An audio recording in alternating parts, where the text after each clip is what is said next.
Danganronpa.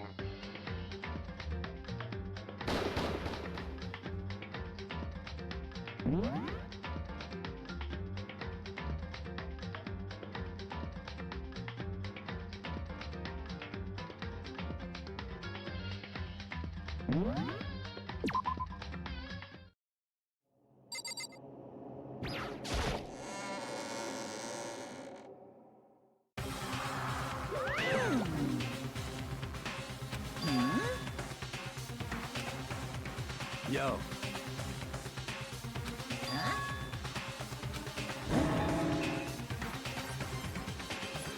Come on!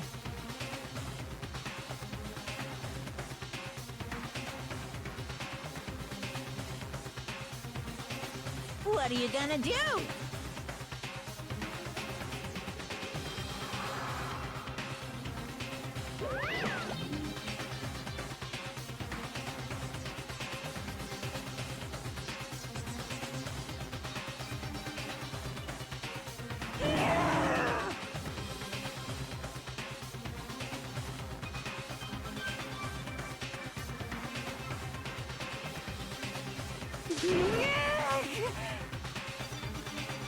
Phew.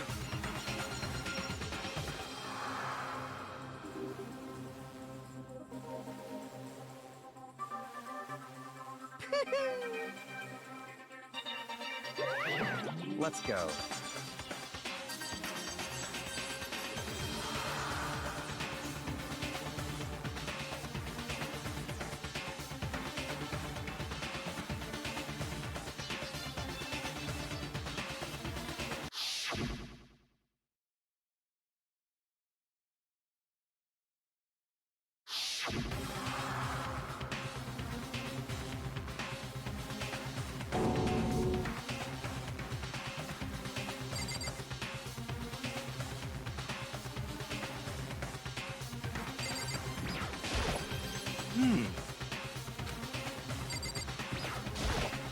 Well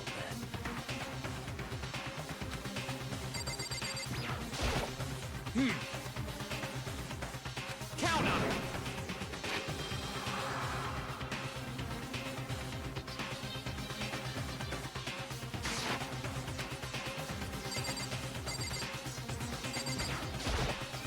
Shall we go?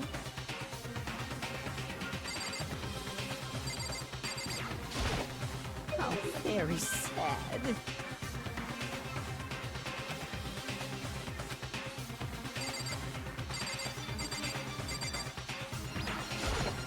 Hey, come on.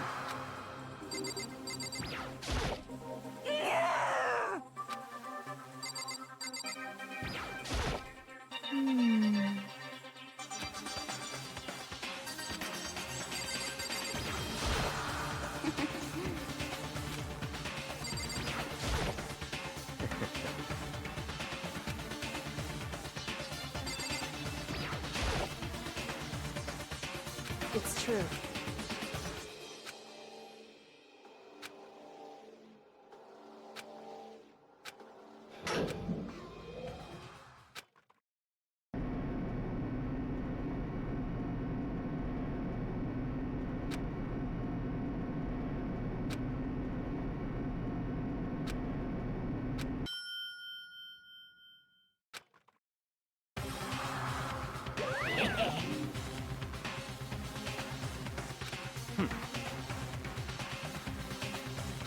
Very nice.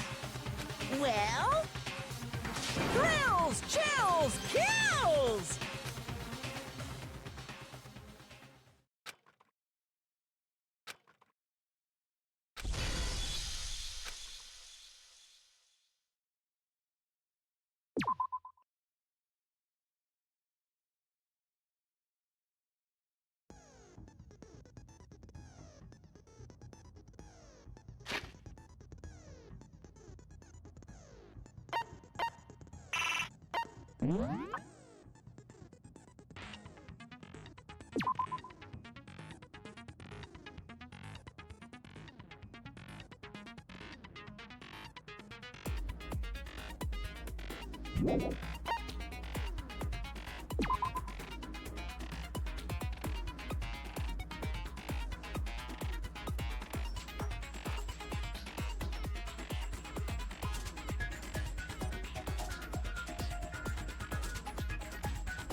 Let's begin with a basic explanation of the class trial. So, your votes will determine the results. If you can figure out who done it, then only they will receive punishment.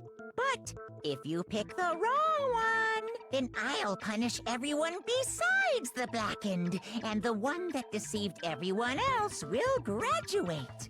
Okay, then. So, first off, let's talk about the murder weapon!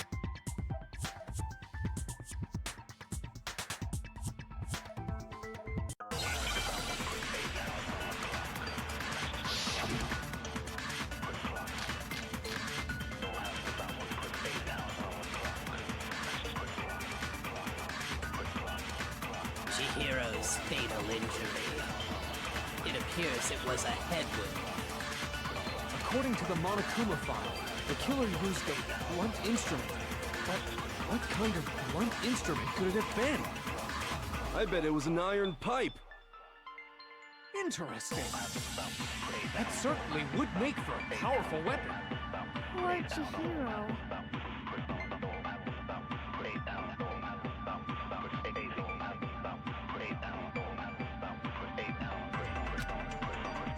Chihiro's fatal injury. It appears it was a head wound. According to the Monokuma file, the killer used a blunt instrument. But what kind of blunt instrument could it have been? I bet it was an iron pipe. Interesting. That certainly would make for a powerful weapon. Or Chihiro.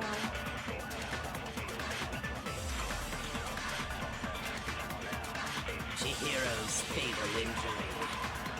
It appears it was a head wound.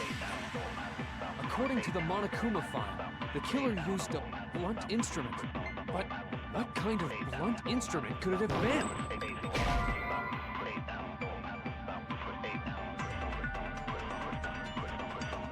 Shoot!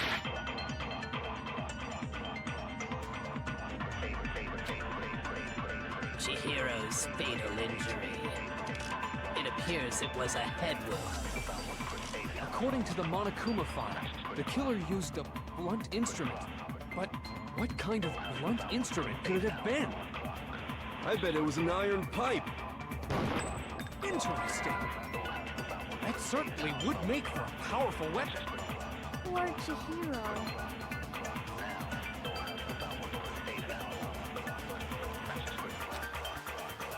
Chihiro's fatal injury. It appears it was a head wound. According to the Monokuma file, the killer used a blunt instrument. But what kind of blunt instrument could it have been? I bet it was an iron pipe. No, that's wrong.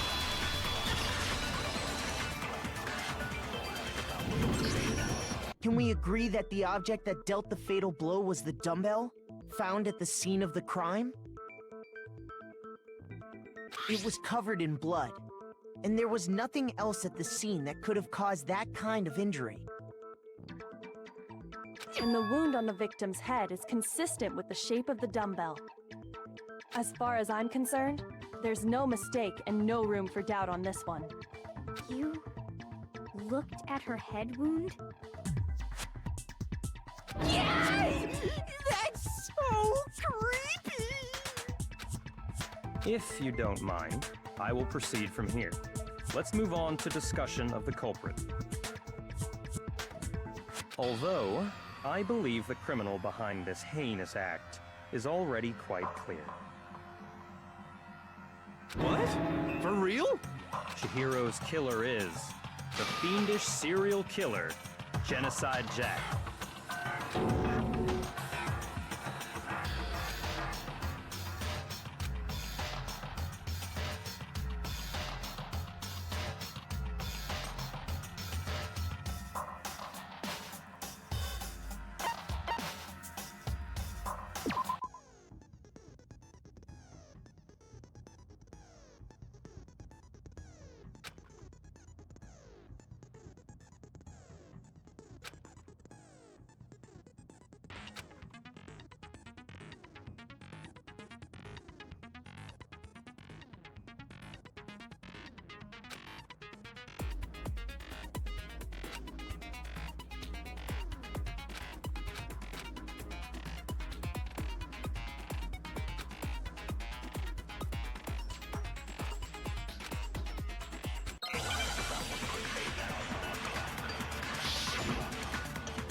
The culprit is Genocide Jack, I'm sure. Case closed, as far as I'm concerned. But that's impossible! Why? What makes it impossible? Well, I mean, come on! There's just no proof for it. Hey, so, speaking of Genocide Jack, I don't know who that is!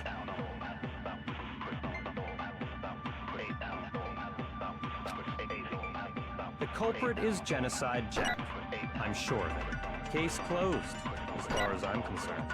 But that's impossible! Why? What makes it impossible? Well, I mean, come on! There's just no proof for it. Hey, so, speaking of Genocide Jack, I don't know who that is!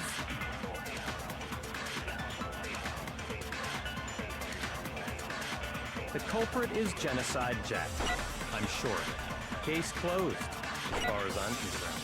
But that's impossible! Why? What makes it impossible? Well, I mean, come on! There's just no proof for it. No, that's wrong.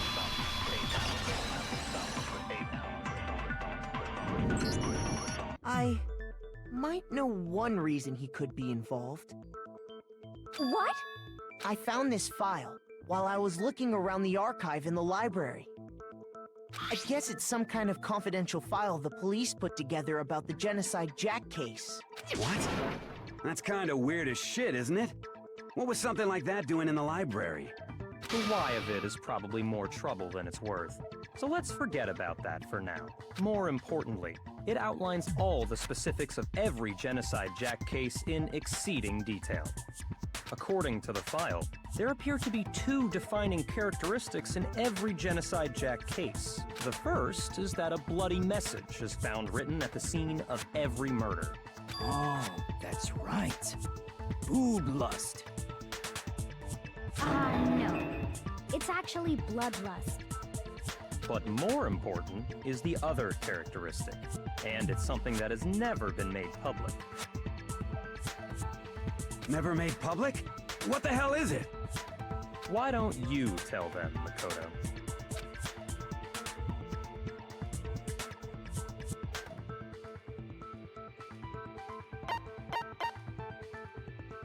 I got it! Apparently, in every Genocide Jack case, the killer suspends the body in a certain way. Other than the killer, the only people who know about this are the higher-ups in the police department. However, Chihiro was most definitely suspended in the same way. So, how did the culprit know about this when only high-level police officials were aware of it? There's only one logical answer I can think of. It's because the culprit in this case is the real Genocide Jack. No fucking way! You're saying Genocide Jack is one of us? Yes, in fact, it's Toko. What? Genocide Jack's true identity is Toko Fukawa. You lie! What? Hey, okay, wait, hold on a sec. Toko has, like, bloodophobia or whatever, remember? What kind of serial killer is afraid of blood?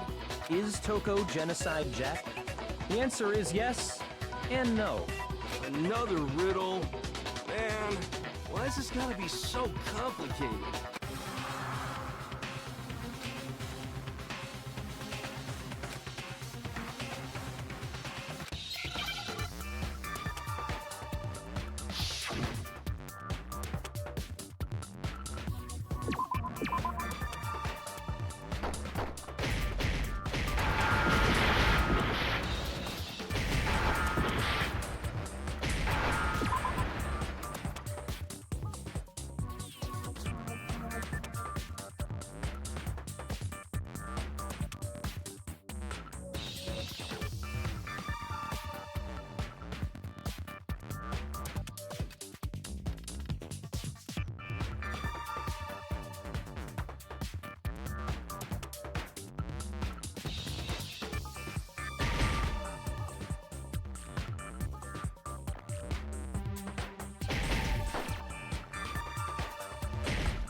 Now I understand!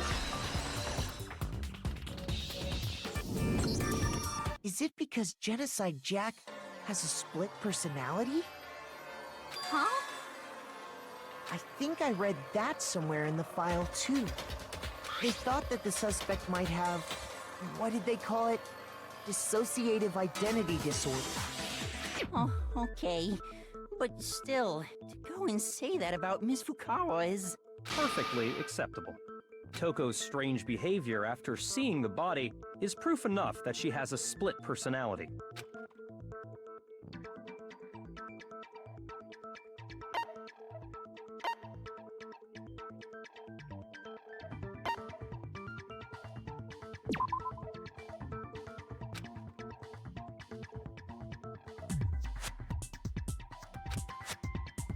Shoot!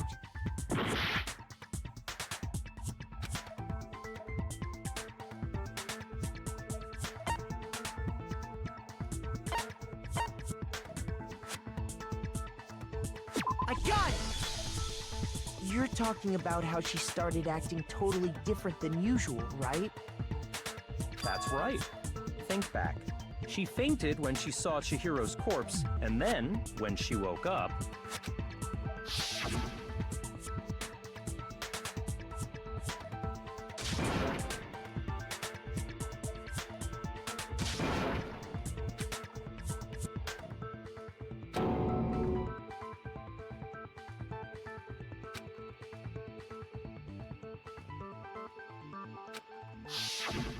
She was acting funny, that's for sure. That melancholy tone of hers completely disappeared. Don't go assigning adjectives to my tone without permission. Not to mention, once she regained consciousness and saw Chihiro's body again, she was utterly calm.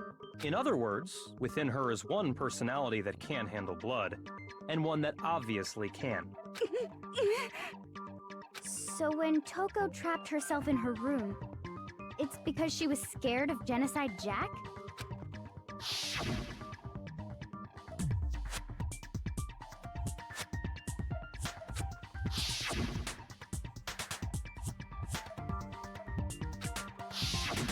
The reason she locked herself in her room wasn't to keep other people from getting in. It was to keep her other personality from getting out. What? Toko was afraid. Afraid of the murderous fiend inside of her. Of killing even more people. How? Yeah.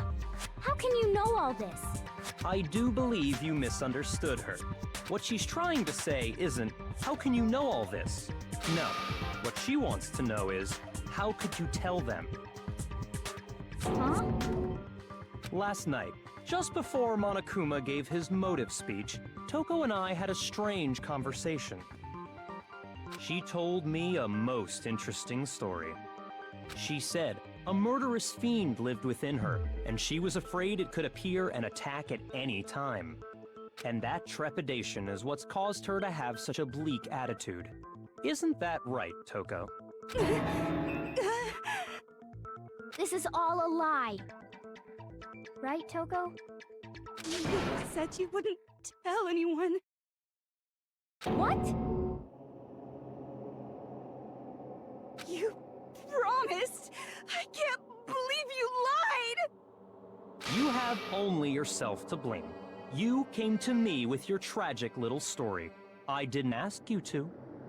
This is the real world, not some romantic fantasy fairy tale. Besides, you broke your promise first.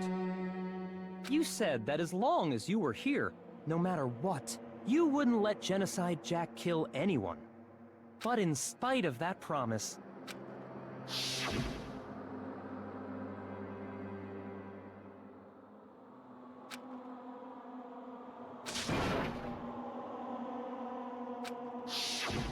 You said if I kept my promise, you would go out with me.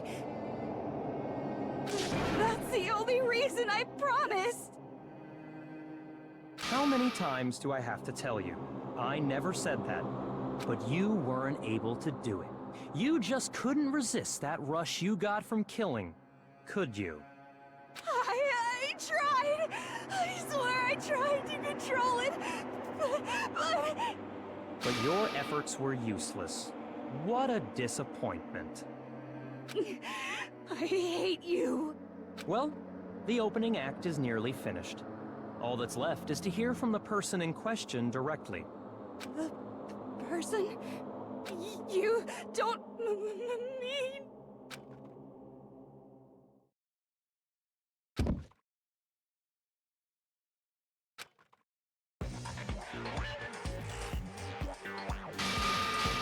Well, hello there! Is it me you were hoping to see? What the heck? So you figured it out, huh? Well, whatever. What are you gonna do?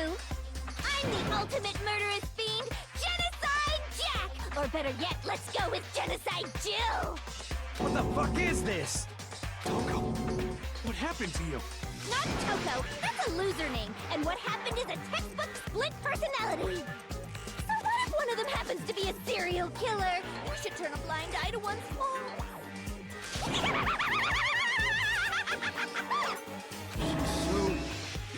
Like they say, sound in murderous mind, sound in murderous body. This one is so different from the one we've come to know. Yes, well, the world is composed of a front and a back, you know. Just like how every inning has a top and a bottom, or how in the depths of every truth lives a little lie. Behind every dark and gloomy soul lives another that shines as bright as the sun!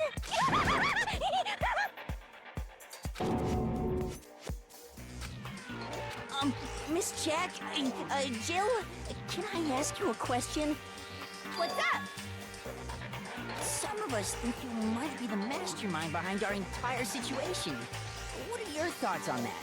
Well, I'll tell you, I am the mastermind of all masterminds! Just kidding!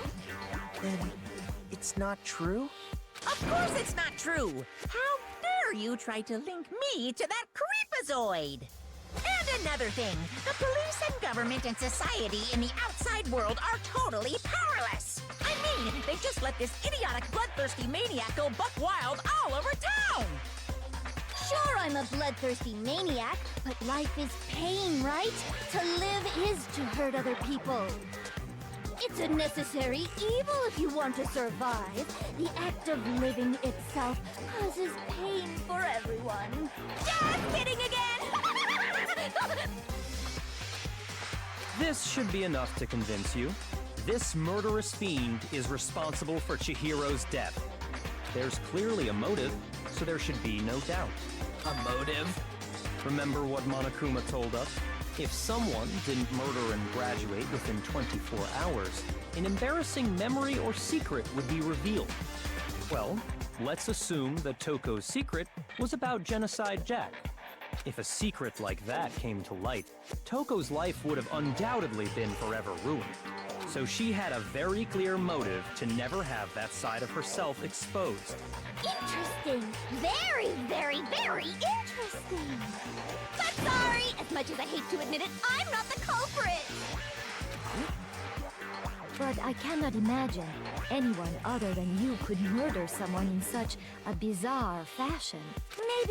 Maybe so, but nevertheless, it's the truth. Do you really expect any of us to believe you? Yeah. I could never believe a word you say, you monster!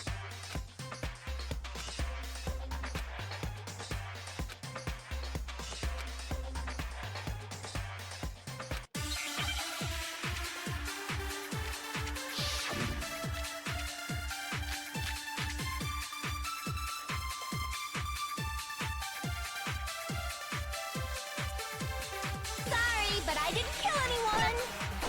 You say that, but do you really expect any of us to believe it? Perhaps if you had an alibi, that would change things. Oh, an alibi, huh? Now we're talking! When you compare your past murders to this incident, the modus operandi matches completely. What more proof do we need? Give it up. You killed her.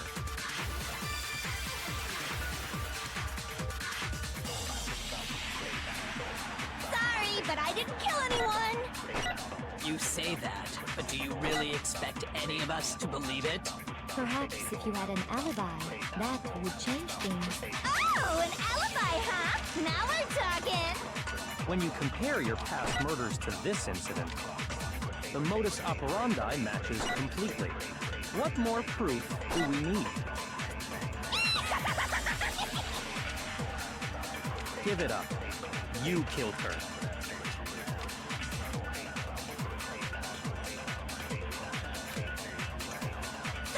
But I didn't kill anyone! You say that, but do you really expect any of us to believe it?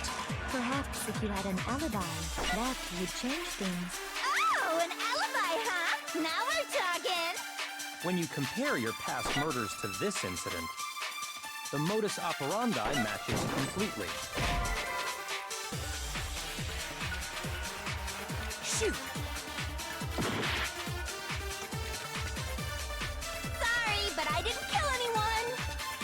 You say that, but do you really expect any of us to believe it?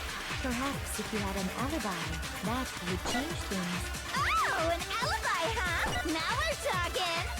When you compare your past murders to this incident, the modus operandi matches completely. No, that's wrong.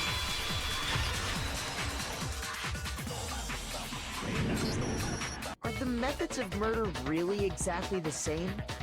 I'm not so sure about that. I think there's a slight difference between the Genocide Jack cases and this one. Huh? How's it any different?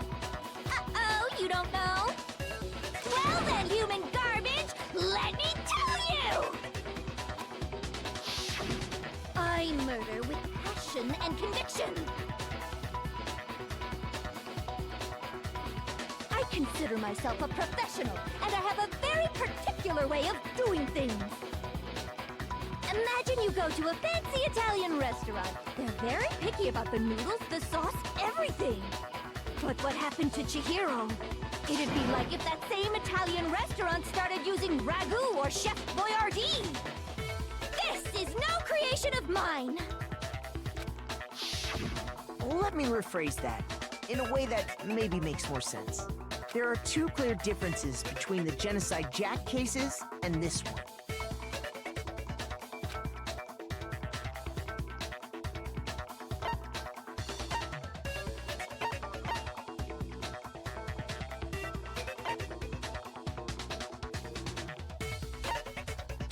I got it! For one, the cause of death is different. In the Genocide Jack murders, all the victims were killed the same way. According to the case file, they were all apparently killed with a pair of scissors. But Chihiro died from a blow to the head, right? Ah, yes. That is remarkably different from the other murders. Wouldn't it be strange for someone who kills the same way without fail to suddenly change their method?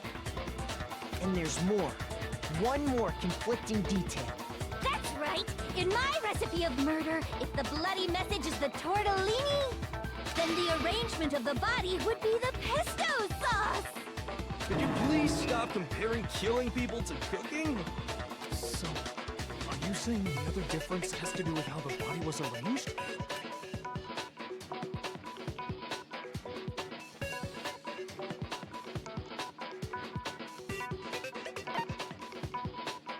I got it! Do you remember what the killer used to suspend her? They used some kind of rope to hang her up by her wrists. What is your point?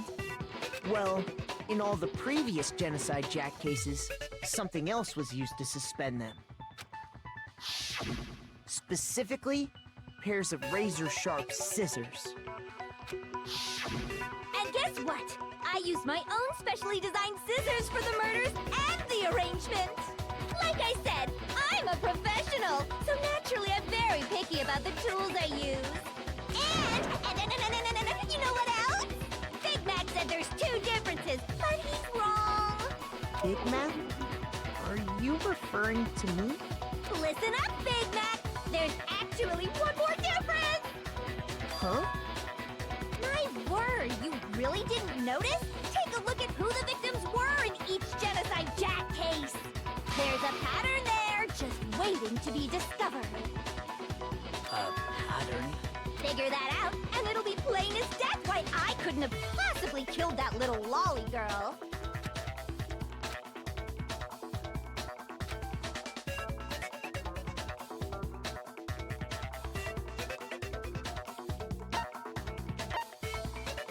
I got it!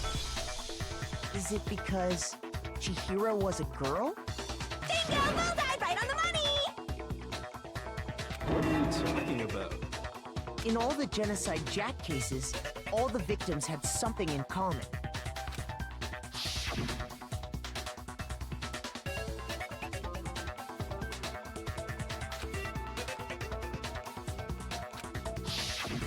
They were all guys?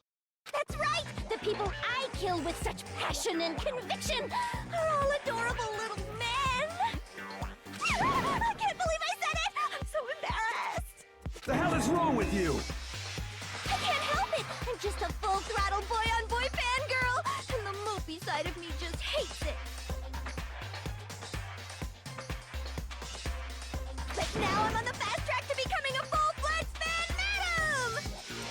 So since Chihiro was a girl and not an adorable little man, you wouldn't kill her? Would an Italian chef suddenly start making ramen just because they're both noodles? Don't be stupid.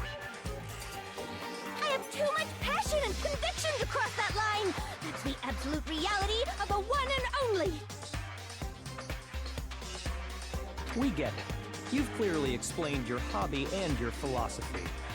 But that's not all there is to it.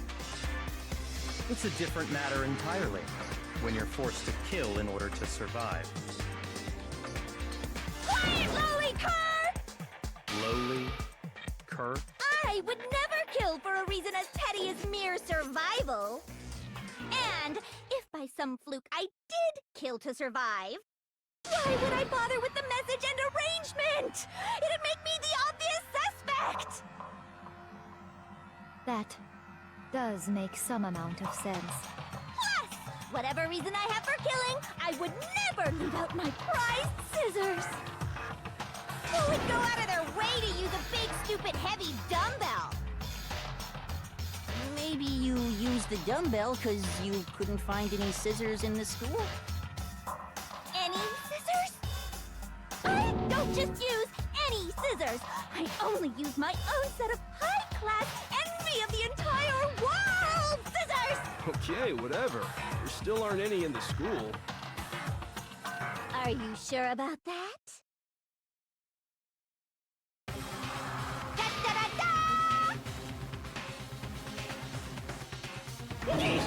She's fully equipped! That's right! So I can kill anywhere, anytime! Why would I resort to dumbbells or rope when I have my trusty scissors by my side? Go ahead, tell me I'm wrong, you can you gutter dogs, all of you! Not to mention, I have no clue how to tie a good knot. So rope's probably out of the question anyway!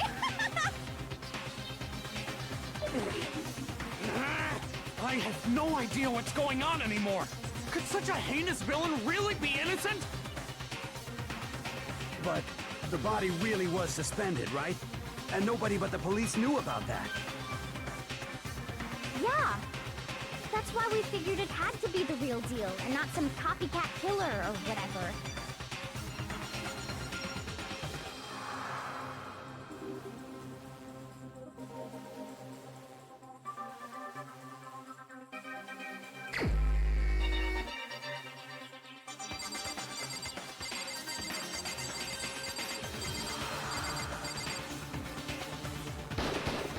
Here's my answer. Byakuya, it's possible you could have found out, isn't it? You'd have no problem gaining access to classified government documents or internal police records. Plus, you'd already looked through the Genocide Jack file before this all happened, hadn't you? Are you saying Mr. Togami did it? Then the reason you pushed the theory of Genocide Jack being the killer so hard was because you wanted to pin the crime on her. So, he rearranged the scene to disguise it and make it look like I put my stamp on it! The adorable glasses man was behind it all! Oh, I'm on fire! Well, Byakuya, what's your response? I see. So now the suspicion falls on me. Then I must ask, when would you say I began acting suspicious? Surely you must have an answer. Looking back and thinking about it now, the way you were acting right before we discovered the body was a little strange.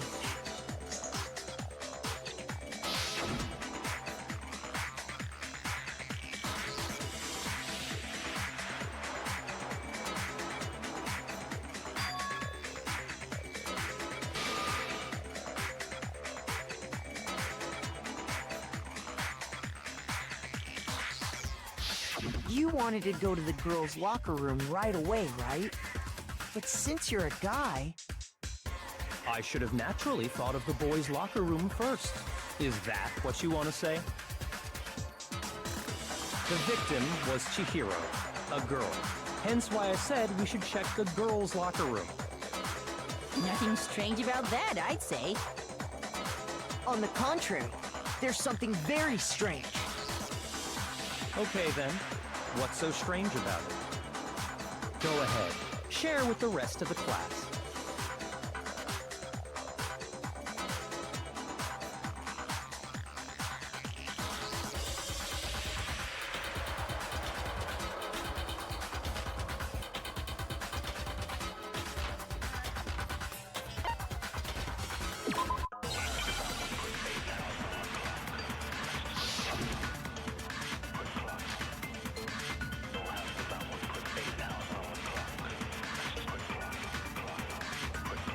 So, you said Byakuya was acting kind of weird before we found the body. But he was acting weird... how?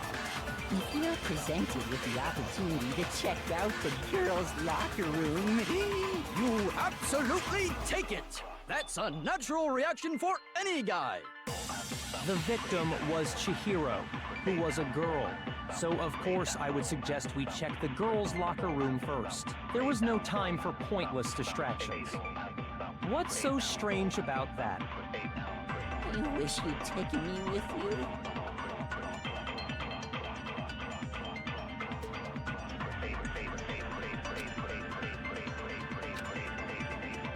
So, you said Byakuya was acting kind of weird before we found the body.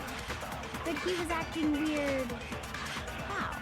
If you're presented with the opportunity to check out the girls' locker room, You absolutely take it! That's a natural reaction for any guy! The victim was Chihiro, who was a girl.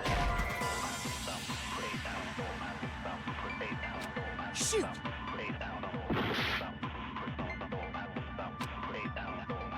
So, you said Byakuya was acting kind of weird before we found the body. Shoot!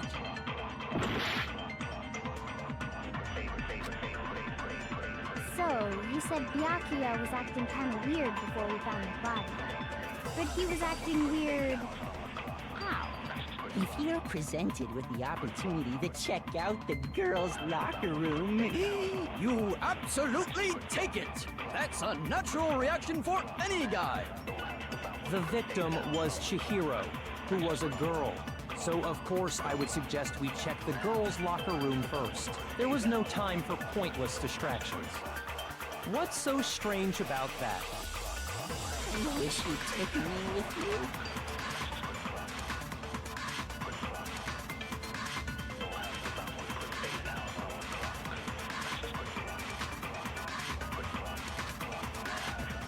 So, you said Byakuya was acting kind of weird before we found the body.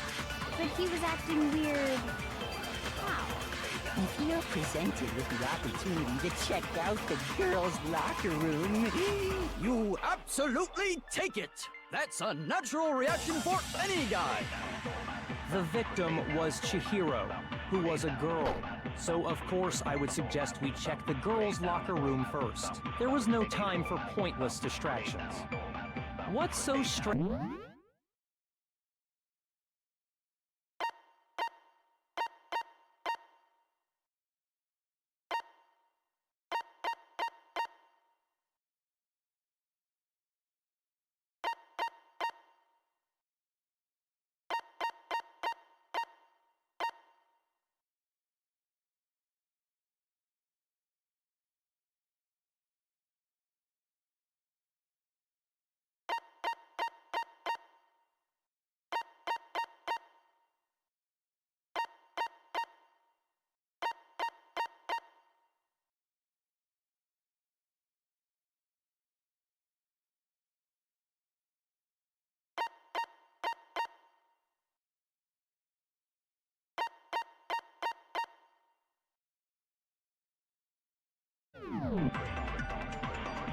I wish you'd taken me with you.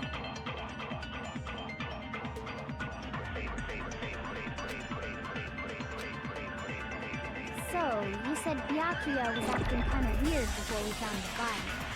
But he was acting weird... how? If you're presented with the opportunity to check out the girls' locker room, You absolutely take it! That's a natural reaction for any guy! The victim was Chihiro, who was a girl. No, it's wrong!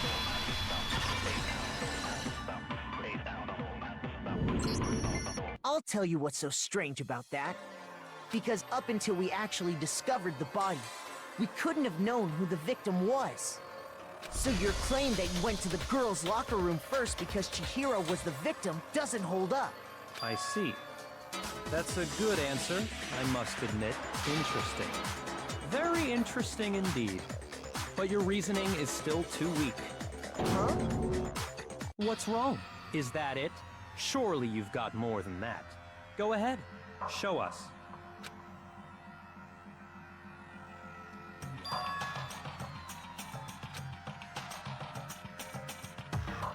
What's the matter? You're not finished already, are you? There must be more to it. There is. I think. There is more to it. Think about it. We just talked about the differences between this case and past Genocide Jack incidents. The proof you're looking for is hidden in there. Oh?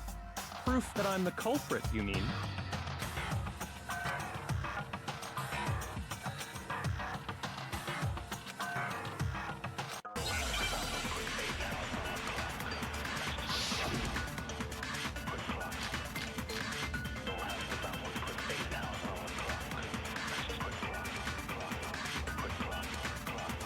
The difference between the cases?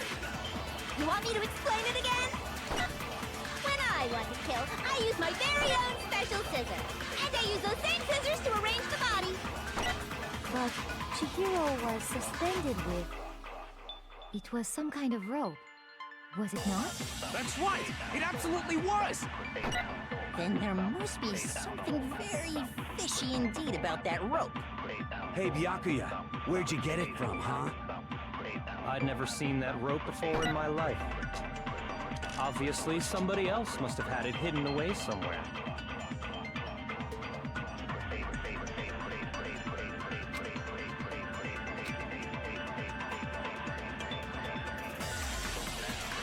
What? The difference between the cases?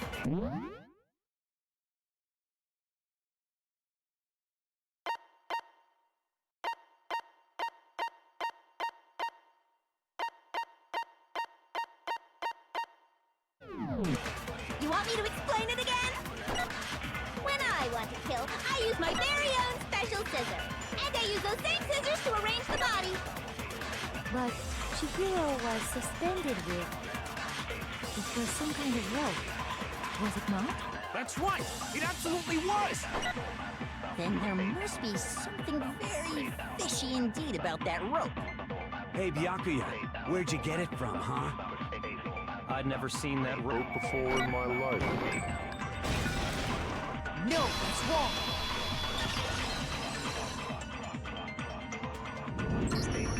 Actually, I'm pretty sure you have seen it before. Because, you see, that rope, or should I say, that extension cord? What? An extension cord? Byakuya, you've used the extension cord in the library more than once, haven't you? And the same extension cord that was in the library all this time went missing after the murder. And there's no way someone who uses that extension cord as much as you do wouldn't discover that fact. And Byakuya must be the one who took the extension cord. I can't imagine any other possibility. That's really what you think? Then your conclusion is something like this? I killed Chihiro in the girls' locker room, then hung her up and wrote that bloody message. I intentionally made it look like Genocide Jack was behind it. Is that about right?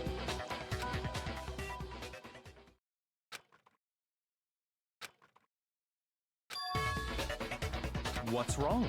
I asked you if you think that's what happened. Hell yes, that's what happened. So that's it, right? Byakuya's the killer. I don't disagree with not disagreeing. He kept calling this a game, right? So he'd be totally willing to do something like this to win. Sorry, but could we hold on just a second? I think we need to talk about this a little more. Huh? Do we really need to? We've already decided who did it. I know, but still, there's something that's still bothering me. Is that right? And what, pray tell, is still bothering you? I killed her in the girls' locker room, then disguised my crime. Specifically, I dressed it up to make it look like it was the work of a homicidal psychopath. What about all that bothers you?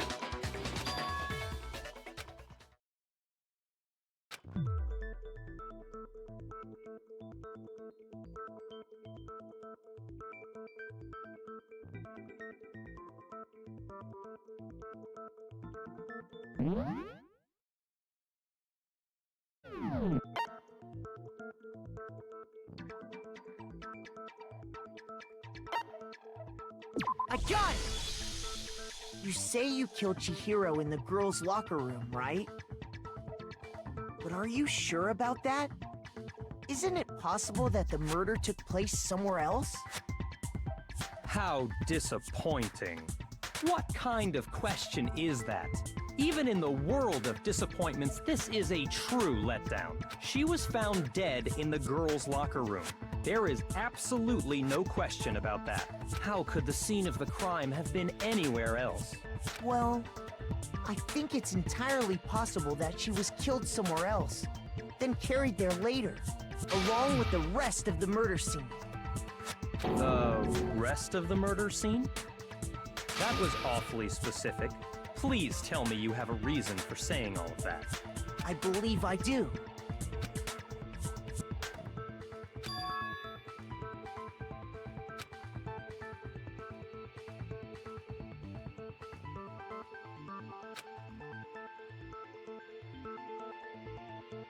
Hey!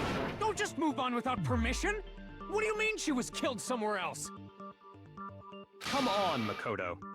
If there's any chance the murder took place somewhere else, let's see the proof.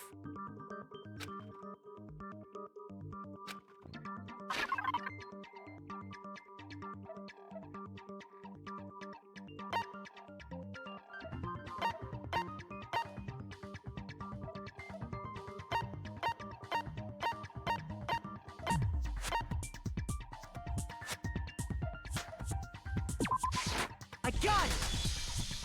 The proof that she was killed somewhere else is the poster that's hanging in each locker room. Your proof is some posters? The poster in the girls' locker room was a picture of a big-boobed supermodel. But don't you think that's kind of strange? Why would the girls' locker room have a poster like that? I bet those massive jugs of hers were totally fake! Meanwhile, the boys' locker room had a poster of the super popular boy band Tornado. Again, that doesn't really seem to belong in a boys' locker room. So you're saying that maybe the posters were switched? And there's one other thing I noticed about the locker rooms. You know what I'm talking about, right, Sakura? You're referring to my protein coffee, aren't you? Protein coffee? While I was in the girls' locker room earlier, I spilled some protein coffee on the carpet. But I noticed that after the murder, the stain had been totally scrubbed away.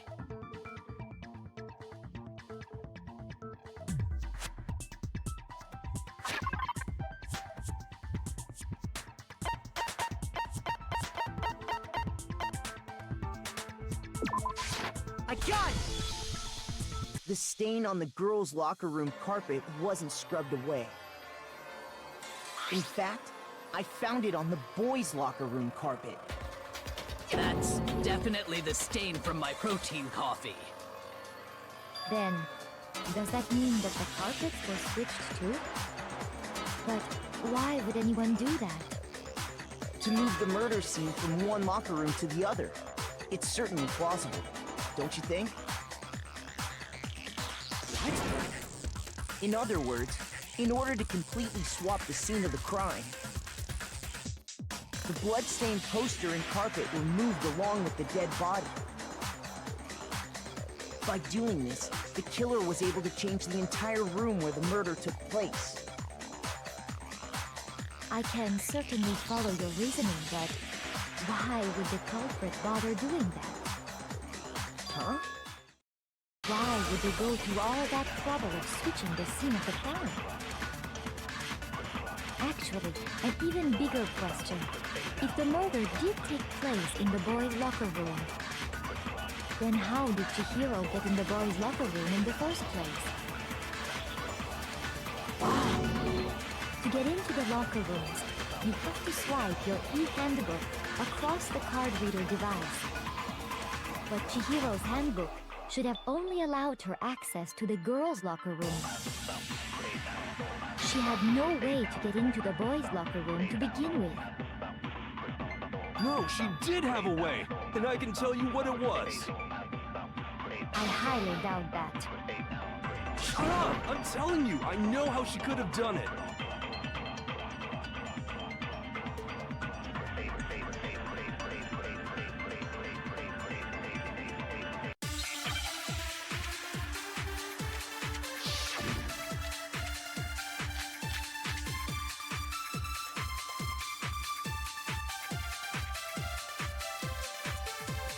Is it really possible? Could Chihiro really have gotten into the boys' locker room somehow?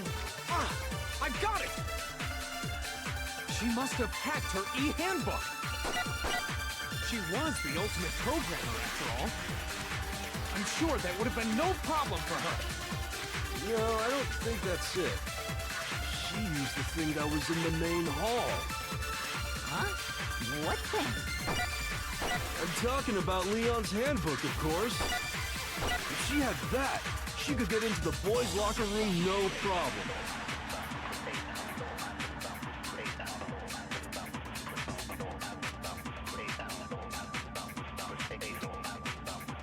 Is it really possible? Could Chihiro really have gotten into the boys' locker room somehow? Ah! I got it! She must have hacked her e-handbook! She was the ultimate programmer, after all. I'm sure that would have been no problem for her. No, I don't think that's it. She used the thing that was in the main hall. Huh? What thing? I'm talking about Leon's handbook, of course. No, it's wrong!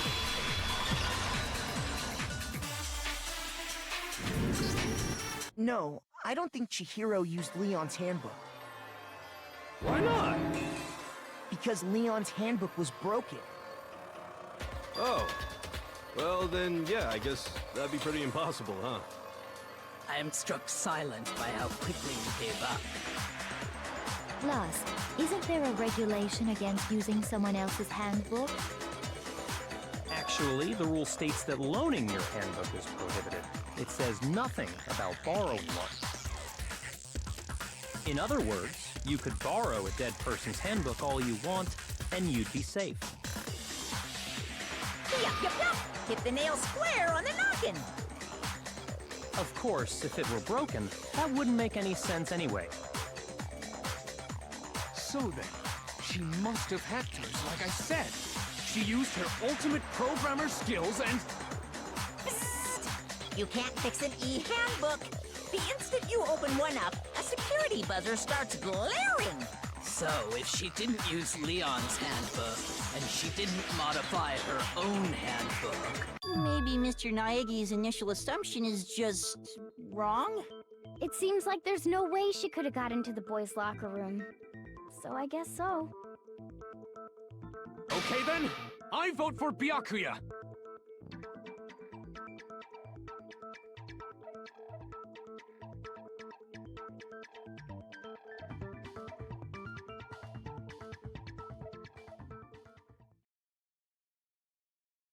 Hold on a second. I agree with you, though. I think you're on the right track. What the... You finally decide to open your mouth and that's what you've got to say? There's no way she could get in the boys' locker room, right? So... Why are you so sure she couldn't get in? There's still one other way she could have gained access. What? What are you talking about? What other way is there? Well, to explain that, why don't we take a little break from the trial? I'd like you all to come see something. Wait. Just what do you think you're doing? Don't worry. This'll make the whole trial more exciting. I'm sure that thought must please you. Huh? It'll make things more exciting? Well, all right then. I declare an official class trial recess.